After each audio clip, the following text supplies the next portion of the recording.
Good morning students. आज हम बात करने वाले हैं पीपल एज ए रिसोर्स, यानी कि हमने मानव को ही एक संसाधन बना लिया। इसकी ज़रूरत क्यों पड़ी? जैसे जैसे हमारी पॉपुलेशन इंक्रीज़ होती जा रही थी, तो जो हमारे नेचुरल रिसोर्सेज हैं उनके ऊपर काफ़ी दबाव बढ़ता जा रहा था, क्योंकि उनका यूटिलाइजेशन काफ़ी बढ़ रहा था। तो इसके लिए कंसेप्ट आया कि ह्यूमन को ही एक रिसोर्स बना दिया जाए। अगर मान लो सरकार के पास काम करने वाले कम होंगे और बैठ के खाने वाले ज़्यादा होंगे, तो सरकार की जिम्मेदारी बढ़ जाती है कि किसी न किसी तरह अपनी जो जनता है उसके प्रति अपना ध्यान दे और उनको उनके स्वास्थ्य, उनकी शिक्षा और उनके पोषण पर ध्यान रखे। तो इस तरह एक सरकार के ऊपर कोई भी जो मनुष्य है वो एक एसेट ना होकर एक क्या बन जाता है, लायबिलिटी, यानी कि सरकार की जिम्मेदारी बन जाती है। लेकिन जब हम ह्यूमन का एक रिसोर्स के रूप में उपयोग करते हैं तो वो एक लायबिलिटी न होकर एक वो एसेट की तरह काम करता है। एसेट मतलब वो सरकार को कमा के देता है, यानी कि पहले वाली स्थिति में क्या है कि सरकार उसको खाना खिला रही है, लेकिन दूसरी वाली स्थिति में क्या है कि वो सरकार को पैसे दे रहा है, काम मतलब सरकार को खाना खिला रहा है। तो ये कंसेप्ट इसलिए आया क्योंकि बढ़ती हुई जनसंख्या थी, संसाधनों पर भारी दबाव था। इसमें क्या कहा गया, human is an asset not a liability on the economy. अब क्या थी दोस्तों कि जो भी ह्यूमन बींग्स हैं उसके अंदर तीन क्लास है, एक तो चाइल्ड, एक अडल्ट और तीसरी जो ओल्ड एज हो। जो ओल्ड एज और जो चाइल्ड हैं उनका सरकार के काम में सभी का मतलब कुछ तो दे रहे हैं योगदान। कुछ चाइल्ड के रूप में भी सरकार को योगदान दे रहे हैं, कुछ मतलब बूढ़े लोग भी हैं जो काम करके सरकार को अर्निंग्स में सहायता कर रहे हैं, लेकिन सभी लोग नहीं कर पा रहे। तो इन दो कैटेगरीज को थोड़ा सा नॉन वर्किंग पॉपुलेशन में शामिल किया गया और ये बोला गया कि इनके ऊपर एक लायबिलिटी है। क्या है? लायबिलिटी। सरकार की क्या है? एक लायबिलिटी। तो लेकिन जो 15 से लेके 68 तक की एज की जो पीपल हैं उनको क्या बोला गया है कि ये सरकार के लिए क्या है? रिसोर्स। क्या है? रिसोर्स। इसके बाद सरकार ने बोला कि अगर जो जो संस्थान से उन्होंने बोला अगर हम जो ह्यूमन बींग्स हैं उनको एक ऐसे रिसोर्स के रूप में काम करें तो ये जो हमारी जीएनपी है उसके अंदर काफ़ी हेल्प करेंगे, यानी कि gross national product. Gross national product क्या होता है? Total value of all finished good and service produced by a country in a given financial year. यानी कि एक किसी भी फाइनेंशियल ईयर में जितनी गुड एंड सर्विसेज की जो वैल्यू होती है उनका जो सम होता है वो क्या होता है? GNP, gross national product. अच्छा, अभी हमने बोला कि ह्यूमन रिसोर्स होना चाहिए, तो ह्यूमन रिसोर्स कैसे बन सकता है? ह्यूमन रिसोर्स तभी बन सकता है जब हम उसके हेल्थ, एजुकेशन, उसके इंश्योरेंस में हम इन्वेस्टमेंट करेंगे। यानी कि अगर एक नौजवान है उसकी एजुकेशन में अच्छा इन्वेस्टमेंट होगा, उसको अगर अच्छी शिक्षा मिलेगी तो वो अपना अच्छा स्वास्थ्य बनाए रखने में भी काबिल होगा, और उसको ऊपर से यदि ट्रेनिंग दी जाए तो वो एक एसेट बन जाएगा, यानी कि सरकार का एक एसेट बन जाएगा। कैसे बन जाएगा? वो अपनी नॉलेज से विभिन्न विभिन्न काम करके पैसे कमाएगा, जिससे सरकार को टैक्स मिलेगा, टैक्स से सरकार के पास आमदनी होगी। तो यानी कि इससे क्या कर रहे हैं कि हम जो ह्यूमन की प्रोडक्टिविटी है उसको लेकर आ रहे हैं, यानी कि productivity in form of asset, यानी कि जो ह्यूमन है वो क्या बना? एक एसेट। अच्छा, अगर ह्यूमन के पास इनकम होगी तो वो खर्चा भी करेगा। जैसे मान लो आज कोई 5 लाख 10 लाख रुपए महीना या सालाना कमा रहा है, वो गाड़ी रखता है, तो गाड़ी रखता है मतलब गाड़ी लाया है तो उसको उसने सरकार को टैक्स दिया है गाड़ी के ऊपर। अभी उसको चलाने के लिए पेट्रोल भी चाहिए होगा, तो लगातार जो टैक्स से काफ़ी पेट्रोल पैसा कमाती है सरकार, तो उसको भी पेट्रोल से भी सरकार को अर्निंग्स होंगी। अच्छा, उसकी सर्विस भी होगी तो सर्विस से जो दूसरे बंदे उनको भी रोजगार मिलेगा। तो उससे क्या है कि एसेट बन गया वो। अगर वो काम नहीं करता, अगर वो इतना काबिल नहीं होता कि वो 5 से 10 लाख रुपए सालाना कमा सके, तो फिर वो क्या हो जाता है, सरकार के ऊपर एक बोझ बन जाता है कि सरकार को उसके रहन सहन, उसका पालन पोषण, उसके न्यूट्रिशन वगैरह देखने पड़ते हैं, हेल्थ एजुकेशन के ऊपर इन्वेस्ट करना पड़ता। तो as a human as a resource की पॉलिसी आई। अच्छा, ये ज़रूरी क्यों थी? ज़रूरी इसलिए थी कि जो सरकार के ऊपर लायबिलिटी न बढ़े, इसके लिए इस पॉलिसी को लाना ज़रूरी था। दूसरा कि जो हमारे रिसोर्सेज है वो काफ़ी लिमिटेड है, तो उनका अच्छे तरीके से यूटिलाइजेशन होना भी ज़रूरी था। यूटिलाइजेशन ऑफ द रिसोर्सेज के लिए भी ये पॉलिसी लाना बहुत ज़रूरी था। अच्छा, एक अच्छा स्वास्थ्य वाला व्यक्ति ही अधिक काम कर सकता है। इसके लिए सरकार ने सभी के शिक्षा और स्वास्थ्य के ऊपर ध्यान देना स्टार्ट किया। सभी को ऐसा भोजन मिले जिससे पोषक तत्व भरपूर मात्रा में हो, जिसमें और उसकी हेल्थ के लिए काफ़ी अच्छे हों। इसके लिए सरकार ने अंत्योदय योजना और जो आप अपने घरों में देखते राशन कार्ड्स वगैरह बनाए हैं, आयुष्मान योजना सरकार लेकर आई है। तो ये सारी योजना लाई गई हैं ताकि जो ह्यूमन उसका विकास हो सके। अब कोई भी ह्यूमन है, वो उसकी जो काम करने की कैटेगरीज हैं उनको 3 भागों में बांटा गया है। कौन कौन सी? Primary activity, secondary activity, tertiary activity. इन एक्टिविटीज़ का हम पिछले चैप्टर में भी पढ़ चुके हैं, लेकिन एक बार दोबारा से। जी, कोई भी एक्टिविटी है जो 2 चीज़ों को निकालती है, किस किस को? एक तो गुड को और एक सर्विस को। अच्छा, तो इसके अंदर हम एक थोड़ा सा स्टार्टिंग से समझते हैं क्या होता है। नेचुरली जो हमें रिसोर्स प्राप्त होते हैं वो कौन सी एक्टिविटीज़ में आते हैं? प्राइमरी एक्टिविटी में। उन रिसोर्सेज का उपयोग करके उनको मॉडिफाई किया जाता है ताकि वो एक यूजेबल प्रोडक्ट बने। तो वो यूजेबल प्रोडक्ट बनाने की जो कैटेगरी कौन सी है? सेकेंडरी कैटेगरी, जिसके अंदर क्या है? इंडस्ट्रियलाइजेशन का प्रोसेस। अभी तीसरी प्रॉपर्टी क्या है? इंडस्ट्रीज़ को सपोर्ट देने के लिए क्या? इंडस्ट्रीज़ को सपोर्ट देने के लिए हमें ने एक तीसरी कैटेगरी ईजाद की है जिसको बोलते हैं टर्शरी एक्टिविटीज़, जिसके अंदर ट्रांसपोर्टेशन यानी कि एक सामान को एक जगह से दूसरी जगह ले जाना, इंश्योरेंस, फिर तीसरा क्या है? Education, health, communications. इन सभी को क्या किया है कि तीसरी कैटेगरी में बनाया है ताकि ये है helping hand of second category. क्या है? Helping hand of second category. तो इसको किस में डाला गया है? टर्शरी एक्टिविटीज़ में। अच्छा, जो भी काम था, जो भी इकोनॉमिक एक्टिविटीज़ थी, उनको 2 भागों में बांटा गया है। कैसे कैसे? एक तो मार्केट और एक नॉन मार्केट।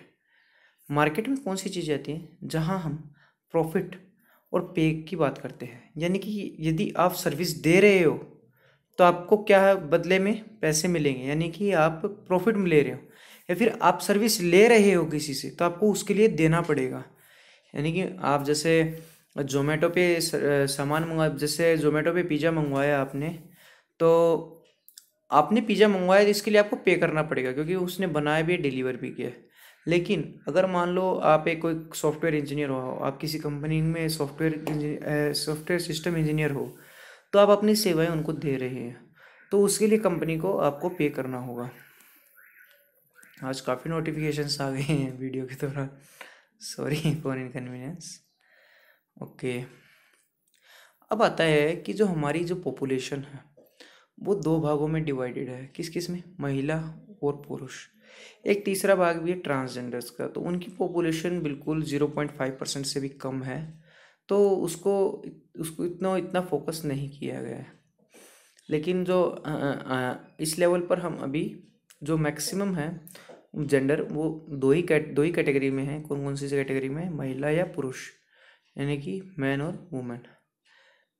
अच्छा, जो पौराणिक टाइम था उसके अंदर क्या था कि जो महिलाएं थी वो घरों तक ही सीमित थी। कहाँ तक सीमित थी? घरों तक ही सीमित थी। लेकिन आज के मॉडर्न टाइम में वो धीरे धीरे घरों से बाहर निकल रही हैं। तो क्या कारण है कि महिलाएं पीछे रह गई? कारण ये है कि जो पौराणिक टाइम था उसके अंदर पुरुषों की प्रधानता थी, यानी कि घर में किसकी चलती थी? पुरुषों की चलती थी। दूसरी बात, जो बाहर के कामकाज थे उसमें महिलाओं का योगदान काफ़ी कम था, यानी कि मतलब पार्टिसिपेशन ही नहीं था महिलाओं का। अगर कोई भी बाहर का काम होता तो पुरुषों को बोल दिया जाता कि ये काम तुम्हें करना है और घर का काम किसको करना है? महिलाओं को करना है। तीसरा, हमारे जो समाज है उसके अंदर पर्दा प्रथा है, यानी कि घूंघट में महिलाओं को रखा जाता है, जिससे क्या होता है कि उनको जो समाज में व्यवहारिक पहचान नहीं हो पाती, उन्हें वो जगह नहीं मिल पाती। तो ये हमारी कुछ कुप्रथाएं हैं जिनके कारण महिलाएं पीछे रह गई। एक ये सोच भी है कि समाज में अगर महिलाएं बाहर जाएंगी तो उनकी इज्जत का ख्याल हो, समाज में मान मर्यादा का ख्याल हो, उसके ऊपर प्रश्न चिन्ह लग जाता था। तो उनके पास कोई सोशल सिक्योरिटी भी नहीं थी। एक कारण ये भी है कि आज तक मतलब अभी तो चलो मॉडर्न एज में तो काफ़ी बेटर सिचुएशंस हैं, बट 19th सेंचुरी तक कोई भी महिलाओं के लिए इतने ज़्यादा अच्छे रूल नहीं थे।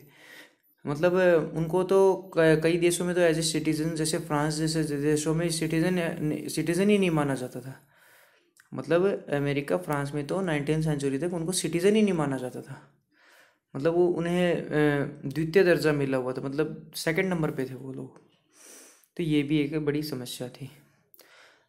एक प्रथा ये भी रहती कि महिलाओं को अपने ससुराल जाकर घर का चूल्हा चौका ही संभालना है। तो इसके लिए उन्हें ज़्यादा पढ़ाया भी नहीं जाता था, ज़्यादा फोकस उनके अपने बेटों पे रखते थे, क्योंकि उन्हीं ने आगे वंश बढ़ाना है, उन्हीं की वही घर को आगे चलाएंगे। तो इसलिए महिलाओं की शिक्षा में भी काफ़ी कम रहे हैं। और इतना सब कुछ हो जाने के बाद जो महिलाएं थी पिछड़ती गई, और जो उनके अंदर जो वर्किंग स्किल थी वो काफ़ी कम हो गई। अच्छा, इसके बाद जैसे जैसे महिलाओं ने आवाज़ उठानी स्टार्ट की तो कुछ, एक फिर नोटिफिकेशन आ गया, ह्यूमन राइट्स इश्यूज उठे, वुमेन राइट इश्यूज, जिसके अंदर मांग की गई कि जो महिलाओं को मातृत्व जो छुट्टियां हैं वो मिलनी चाहिए। यानी कि अब मान लो कोई महिला है, पहले क्या होता था कि जब भी महिला कोई किसी काम में होती, कोई भी रोजगार में होती, अगर वो माँ बनने वाली तो उसको छुट्टियां नहीं मिलती थी, वो या फिर काम से निकाल दिया जाता था उसे। तो उसकी जॉब सिक्योरिटी के लिए उसको मैटरनिटी लीव असाइन करने की आवाज़ उठी। जॉब मिल चुकी है, अब शायद 6 महीने है, 3 महीने पहले, 3 महीने बाद में। अच्छा, दूसरी उनकी मजबूरी थी कि चाइल्ड केयर की मजबूरी थी। यानी कि जो जब उनके बच्चे छोटे थे तो अपने बच्चों का ध्यान रखने के लिए महिलाओं को घर पर रहना पड़ता था, तो जिसकी वजह से वो काम नहीं कर पाते थे। लेकिन आज के समय जो मल्टीनेशनल कंपनीज हैं वो एक फैसिलिटी देती है चाइल्ड केयर के लिए, जिसके अंदर महिलाएं अपना बच्चा अपने साथ ला सकती हैं, और जब वे काम कर रही होंगी तो कुछ आया वगैरह कंपनी हायर करती है ताकि उनके बच्चों को संभाल सके। और जब किसी कंपनी में 100 या 50 महिलाएं एक साथ अपने बच्चों को लाती हैं तो उन बच्चों के बीच में भी एक मतलब माहौल बनता है कि कैसे साथ रहना है, कैसे साथ उठना बैठना है। उनके अंदर भी एक स्किल्स डेवलप होती हैं समाज में रहने की। अच्छा, कुछ कल्चरल और सोशल कस्टम्स है वो भी चेंज हुए हैं। कैसे चेंज हुए हैं? आज महिलाओं को समानता का अधिकार मिला है, उनको उनके लिए कानून बनाए गए हैं, सोशल सिक्योरिटी मिली है, कस्टम्स चेंज हुए हैं। पहले महिलाएं घूंघट में रहती थी और आज महिला बिल्कुल फैशनेबल रहते हैं, क्योंकि उनको आज उनके लिए कानून बनाए जा चुके हैं। कोई भी आदमी किसी पर कोई कमेंट नहीं कर सकता। ठीक है, आज़ादी अपनी जगह है, लेकिन अगर अगर आपकी आज़ादी से कोई दूसरे के ऊपर प्रभाव पड़ रहा है तो वो आज़ादी नहीं बल्कि दूसरे के अधिकारों का शोषण होगा। तो इसके ऊपर सुप्रीम कोर्ट की काफ़ी कड़ी गाइडलाइंस हैं। फिर जो पहले क्या होता था कि महिलाओं, ऐसा समाज में मान्यता था कि महिलाएं पुरुषों के मुकाबले कम काम करती हैं, लेकिन उनके काम को महत्व नहीं दिया जाता था। लेकिन आज समान महत्व दिया जाता है और समान काम के लिए समान सैलरी दी जाती है। तो ये कुछ इश्यूज उठे हैं जिसमें काफ़ी हद तक कानून भी बने हैं और महिलाओं ने जीत भी पाई है। अच्छा, आगे हम बात करते हैं क्वालिटी ऑफ पॉपुलेशन की, यानी कि पॉपुलेशन की क्या क्वालिटी होनी चाहिए। सबसे बड़ी बात है कि जेंडर इक्वलिटी। जब तक समाज में जेंडर इक्वलिटी नहीं होगी वो समाज डेवलप नहीं कर सकता। अगर किसी देश में 100 महिला पुरुष हैं, अगर मान लो 70 महिलाएं हैं तो उस देश में फेमिनिज्म होगा, या फिर 70 पुरुष है तो मैस्कुलिनिज्म होगा, यानी कि पुरुष प्रधानता होगी या फिर महिला प्रधानता होगी, जो कि दोनों ही समाज के लिए खतरनाक है। समाज में हमेशा समानता ही सबसे एक व्यवस्थित विकल्प है।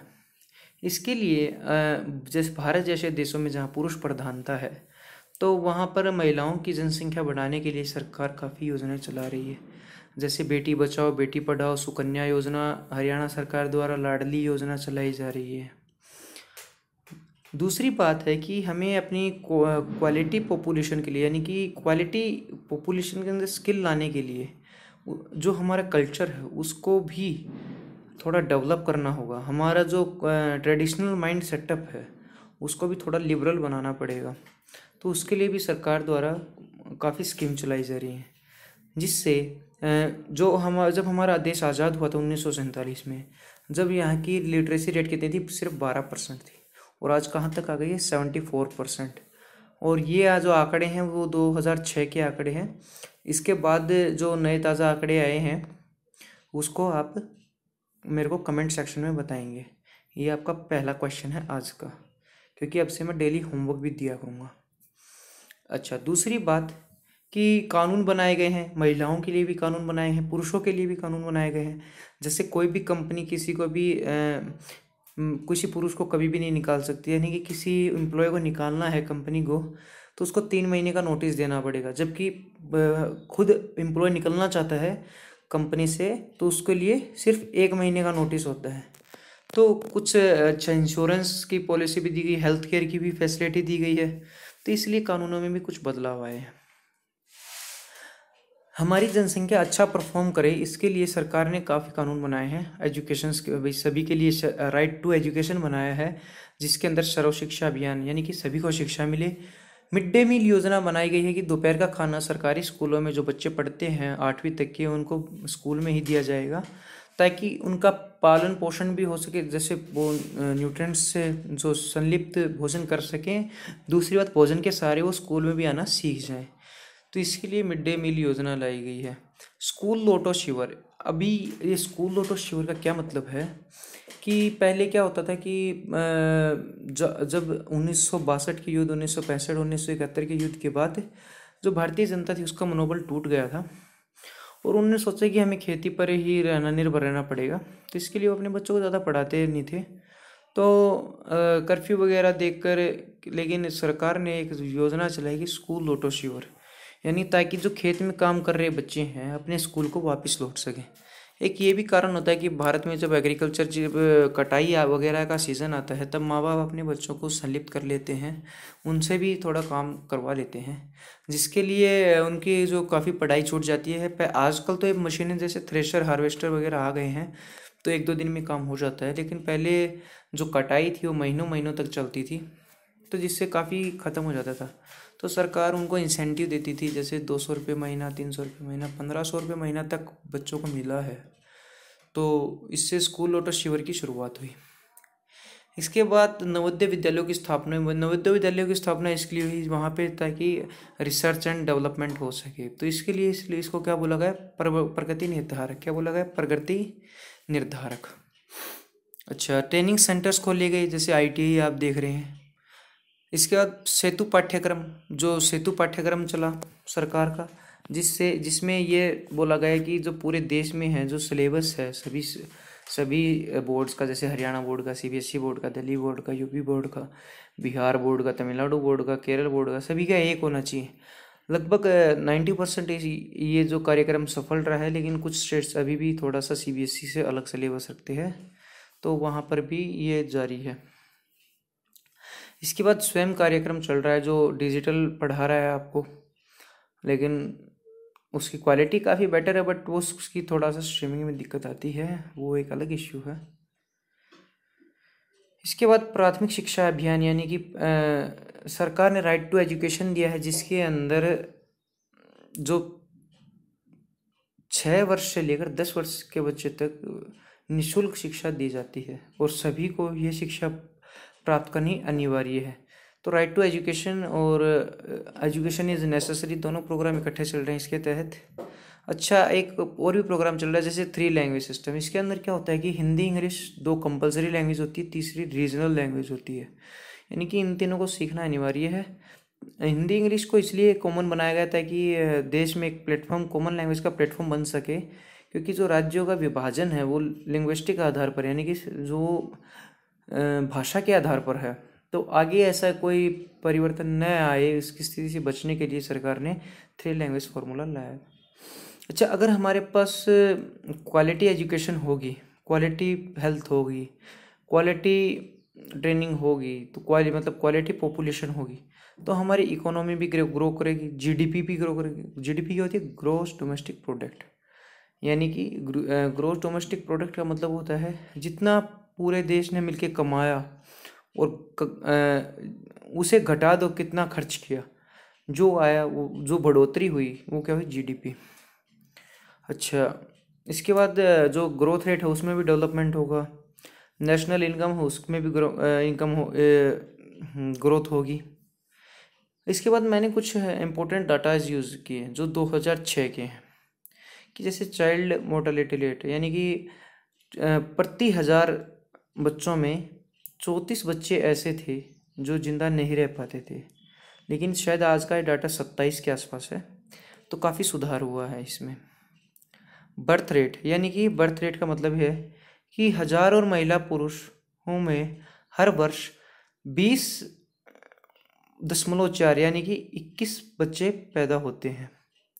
मोर्टेलिटी रेट, यानी कि मोर्टेलिटी रेट मतलब प्रति 1000 लोगों में हर वर्ष 6 लोगों की मौत होती है, मतलब 6 से अधिक 7 लोगों की मृत्यु होती है। लाइफ एक्सपेक्टेंसी, यानी कि एक एवरेज लाइफ कितनी है इंडिया में? 68 साल, यानी कि 68.3 ईयर्स।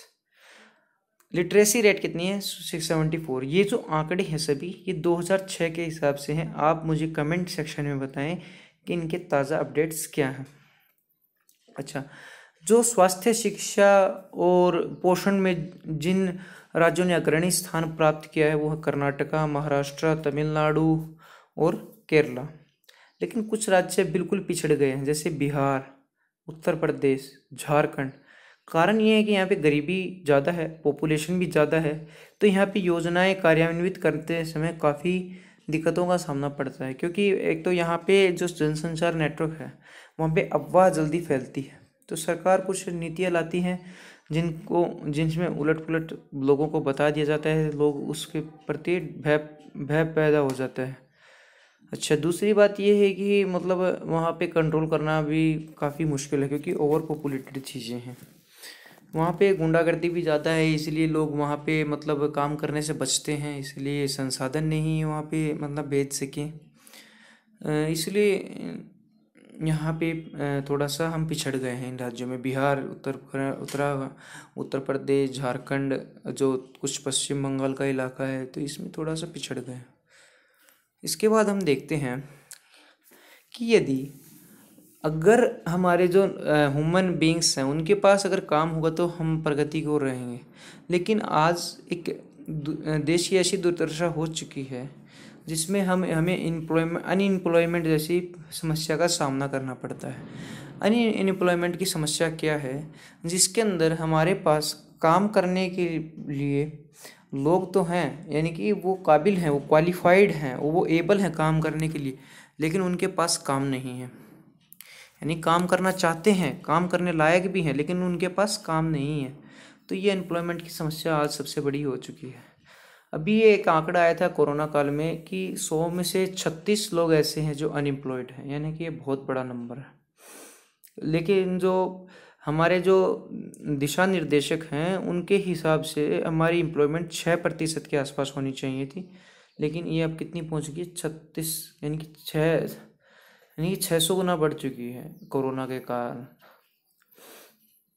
इसमें क्या होता है कि जो अनएम्प्लॉयमेंट होता है वो 2 जगह पे होती है। कहाँ कहाँ पे? एक तो रूरल एरिया में और एक अर्बन एरियाज़ में। जो रूरल एरियाज़ में जो अनएम्प्लॉयमेंट देखा गया है वो 2 तरीके से देखा गया है।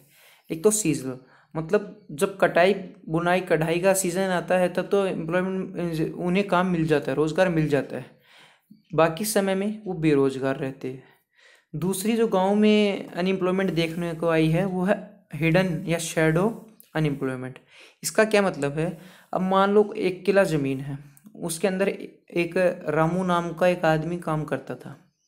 वो सालाना 12 क्विंटल गेहूँ निकालता था, ठीक है।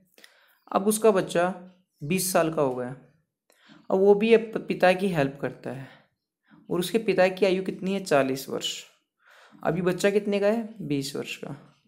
तो यानी कि अब दोनों मिलके एक ही किला ज़मीन है, उसके अंदर 12 क्विंटल ही गेहूँ निकाल पाते हैं। पहले कितना था कि एक आदमी 12 क्विंटल निकालता था, अब 2 आदमी मिलके 12 क्विंटल निकालते हैं। रोजगार तो दोनों को प्राप्त हो गया, दोनों खेती करते हैं, लेकिन क्या आउटपुट आया है? कुछ एक्स्ट्रा आउटपुट मिला 2 बंदों का? नहीं मिला। तो इसको क्या बोलते हैं? शैडो, यानी कि हिंदी में बोले तो प्रच्छन्न बेरोजगार। क्या? प्रच्छन्न बेरोजगार। इसमें क्या होता है कि मतलब जो बेरोजगारी है वो छुपी हुई है, जहाँ पे ज़रूरत है एक आदमी की, लेकिन वहाँ पे 2 आदमी लगे पड़े हैं। इससे क्या होता है कि जो उनकी सैलरी है, जो उनकी आय है, उस पर असर पड़ता है, और अगर आय पर असर पड़ेगा तो शिक्षा, स्वास्थ्य और पोषण पर भी बराबर असर पड़ेगा। अब आते हैं हम शहरों में। शहरों में क्या है कि 3 प्रकार से बेरोजगारी है: फ्रिक्शनल, स्ट्रक्चरल और साइक्लिक। अब इस फ्रिक्शनल क्या होता है? एक 20% एम्प्लॉयज़ ऐसे हैं जो मतलब कुछ इंक्रीमेंट होने पर अपनी जॉब बदल देते हैं, कुछ थोड़ी सी फैसिलिटी मिलने पर जॉब बदल देते हैं। तो कंपनीज को बार बार यदि कोई एम्प्लॉय जॉब बदलता है तो उनके ऊपर से भरोसा उठ जाता है, तो जिसके कारण कई बार उनको लेने से मना कर देते हैं। तो ऐसे मतलब 20% जो जनसंख्या है वो अनएम्प्लॉयड रह जाती, क्योंकि उन्हें कोई कंपनी लेना नहीं चाहती। तो ये 20% जो लोग हैं, पहले ये एसेट थे, अब क्या बन गए? सरकार की लायबिलिटी। क्या बन गए? सरकार की लायबिलिटी। तो ये एक प्रकार की बेरोजगारी है। दूसरा क्या है? स्ट्रक्चरल। स्ट्रक्चरल में 2 प्रकार है, स्किल्ड है और एक नॉन स्किल्ड है। अब कई जगह पर ऐसे लोग कार्यान्वित हैं जहाँ पे उनको स्किल नहीं है, उनके पास काम करने की स्किल नहीं है, तो उनको रोजगार देना भी एक बड़ी समस्या है। दूसरा क्या है कि कुछ लोगों के पास स्किल है, लेकिन जो उनको काम मिलता है वो उनके अनुकूल नहीं है, यानी कि जिस चीज़ के उनके पास स्किल्स है उसके हिसाब से काम नहीं है। तो ये किस में आते हैं? स्ट्रक्चरल में। तीसरा क्या होता है? साइकिलिक। जैसे दिवाली के टाइम रश, काफ़ी बाज़ारों में रश बढ़ जाता है, तो उस टाइम एम्प्लॉयमेंट जनरेशन स्टार्ट हो जाता है, क्योंकि काम होगा तो बाज़ारों में एम्प्लॉयमेंट भी आएगा। लेकिन जब दिवाली का टाइम निकल जाता है तो बाज़ार में एकदम से मंदी आ जाती है, क्योंकि लोग खरीदारी कर चुके हैं। अब ये थोड़ा है कि खरीदारी करते ही रहेंगे, करते ही रहेंगे, करते ही रहेंगे, ऐसे तो चलता नहीं। एक समय ऐसा होता है कि अच्छा भी होता है, एक टाइम मंदा भी होता है। तो मंदे के टाइम हटा दिए जाते हैं, लेकिन जब काम अच्छा हो तो लगा दिए जाते हैं। तो मतलब ये भी एक सीजनल बोल सकते हैं। फिर साइकिलिक। साइकिलिक इसलिए बोला है कि जब अब बाज़ारों में मतलब एक फिक्स टाइम रहता है कि जिस टाइम काम अच्छा होता है तो उनको रोज़गार मिल जाता है, जैसे होली पर, दिवाली पर, त्योहारों के सीज़न में मिल जाता है काम। लेकिन जब मंदा आता है तो उनको हटा दिया जाता है। तो इससे इफेक्ट क्या होता है? अगर मान लो हम किसी को रोज़गार नहीं दे पाते तो हमारा वो आदमी काबिल है काम करने को, लेकिन उसको काम नहीं मिल रहा, तो उसका जो उसकी शिक्षा, स्वास्थ्य है वो व्यर्थ है। यानी कि क्या हो रहा है कि लॉस ऑफ ह्यूमन रिसोर्स हो रहा है, यानी कि वो सरकार का जो एसेट होना चाहिए था वो क्या बन गई? लायबिलिटी बन गई। अच्छा, अगर मान लो कुछ लोग मुनाफा वसूली के लिए 2 बंदों की जगह 1 बंदा रखते हैं और उसको 1.5 तनख्वाह देते थे और आधी तनख्वाह बचा भी लेते हैं। अब उसकी क्या क्वालिटी आ पाएगी उतनी अच्छी? मतलब जो काम 2 आदमियों का था वो 1 आदमी कर रहा है, तो क्वालिटी से कर पाएगा? नहीं कर पाएगा। तो इससे क्या होता है कि क्वालिटी की भी समस्या आती है। दूसरा, उनके जो बेरोजगार हैं उनकी हेल्थ पर, उनके एजुकेशन पर भी प्रभाव पड़ता है। अब मान लो एक आदमी है जिसने एमबीए किया है और उसको रोजगार नहीं मिल रहा, तो क्या वो चाहेगा कि उसका बच्चा भी एमबीए करे? नहीं चाहेगा, क्योंकि उसको पता है कि एमबीए करके भी करेगा क्या? बेरोजगार ही रहना है। तो इससे क्या होता है कि लैक ऑफ एजुकेशन होता है। अगर एजुकेशन नहीं मिलेगा तो काम नहीं मिलेगा, काम नहीं मिलेगा तो हेल्थ पे प्रभाव पड़ेगा, उसको मेंटली फिजिकली प्रेशर रहेगा। तो क्या होगा कि उसको उसको है उसकी हेल्प नहीं हो पाएगी। अच्छा, जो कारण क्या है अनएम्प्लॉयमेंट के? अनएम्प्लॉयमेंट के सबसे ज़्यादा कारण है कि जो हमारी पॉपुलेशन है काफ़ी ओवर पॉपुलेशन, यानी कि 135 करोड़ की जनसंख्या और संसाधन सीमित है।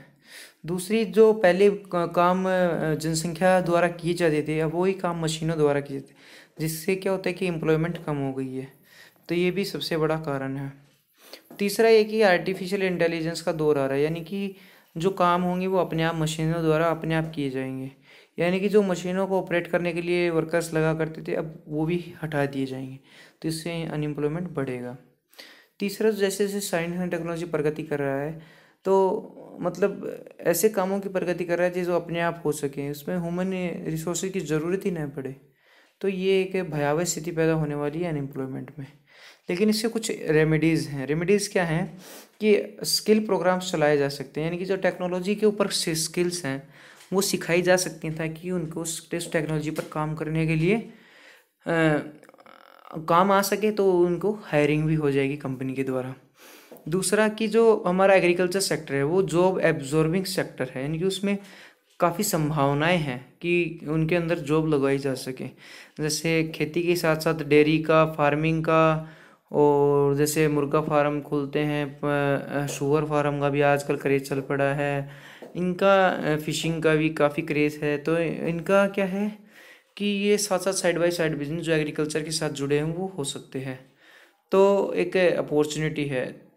तीसरा है एंटरप्रेन्योरशिप, यानी कि नए नए ऐसे आइडियाज़ को हम मार्केट में उतार सकते हैं। जैसे कि स्मार्टफोन है, एक अच्छा आइडिया था।